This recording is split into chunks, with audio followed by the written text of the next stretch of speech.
is all about kind of celebrating the research we're already doing as a community in Africa.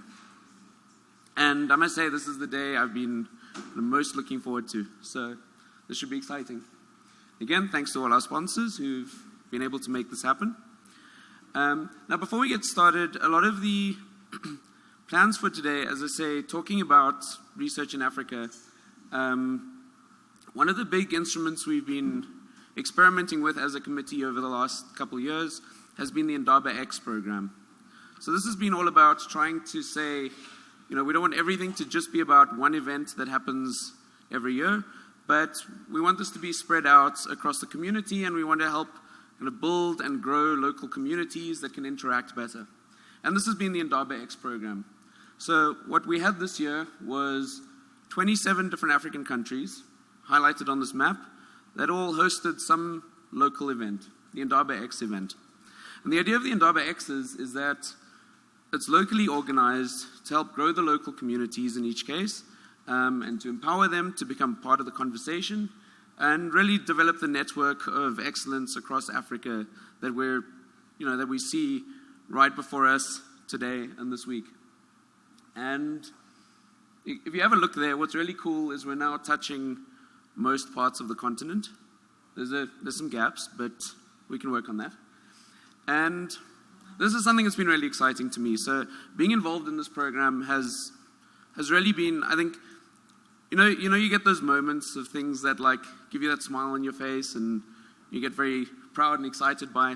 And having a WhatsApp group in my pocket, I think was my number one brag for this year, where there are these amazing organizers from 27 countries across Africa discussing ideas of how to make their events better, troubleshooting with each other, and really growing the communities. And so this is something we're very excited about for expanding the reach of the Indaba.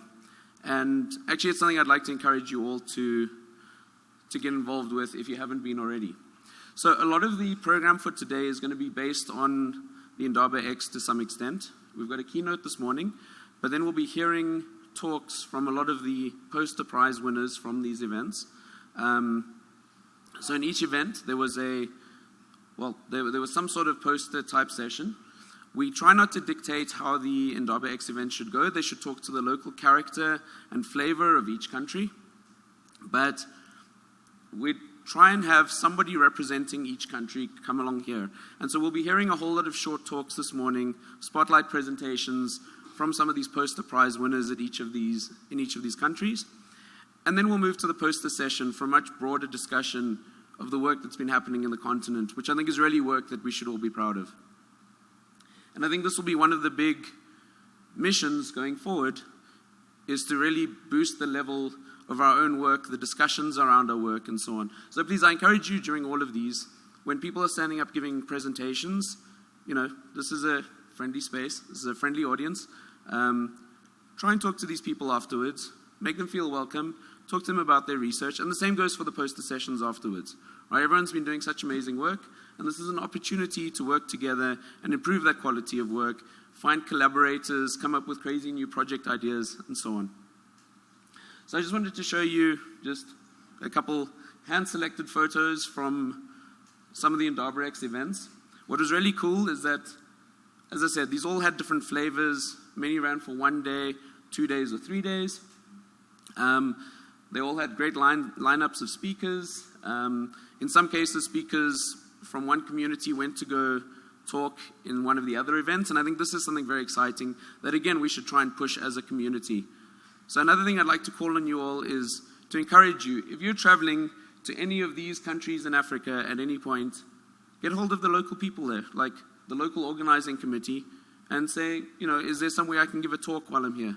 Let's try to build a culture of spreading our ideas and exchanging them and make this the new norm. Right? You can see just pictures again from a selection of these events. It's really been the most exciting project to go through.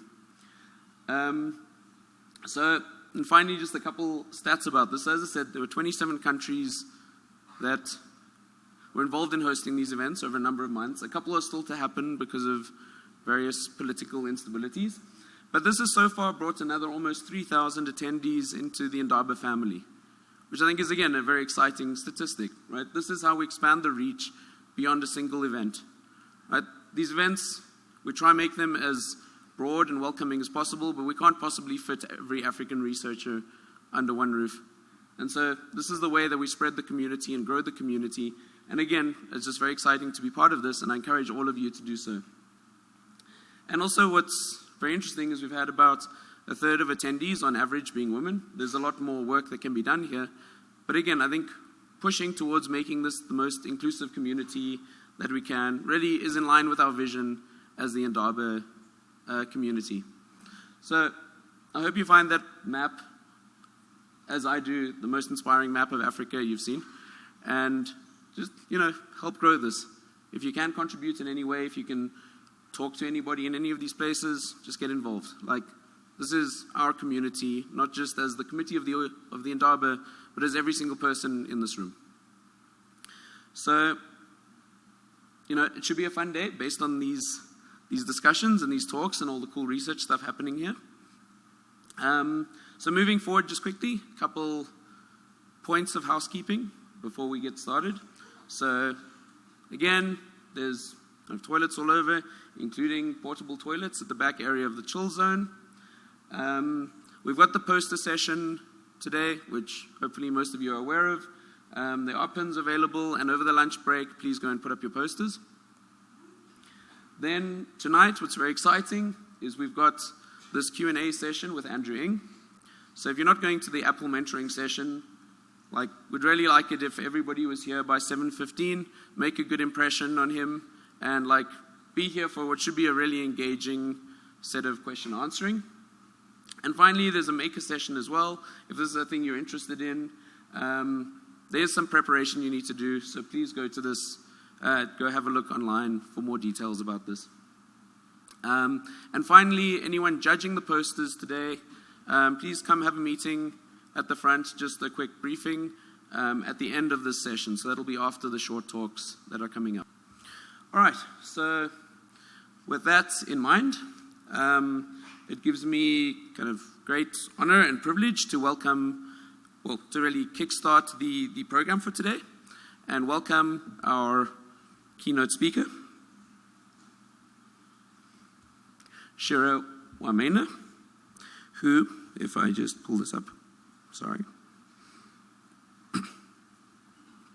Okay, so Shira is a kind of long-time stalwart of the community, and he's been one of the organizers of Data Science Africa for a long time and really pushing the agenda in a very allied fashion to what, again, everybody in this room strives and believes in. So I think he's really one of the important figures in this community.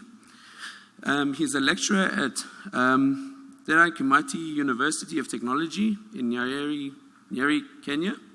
And he works on a number of different areas, including bioacoustics, IoT, machine learning, and data science. Before this post, he was a postdoc researcher at the University of Sheffield between 2011 and 2013, a PhD student at Drexel University in Philadelphia in the US between 2007 and 2011, and a BSc student at the University of Nairobi between 2002 and 2007. So please join me in welcoming Shira up to the stage.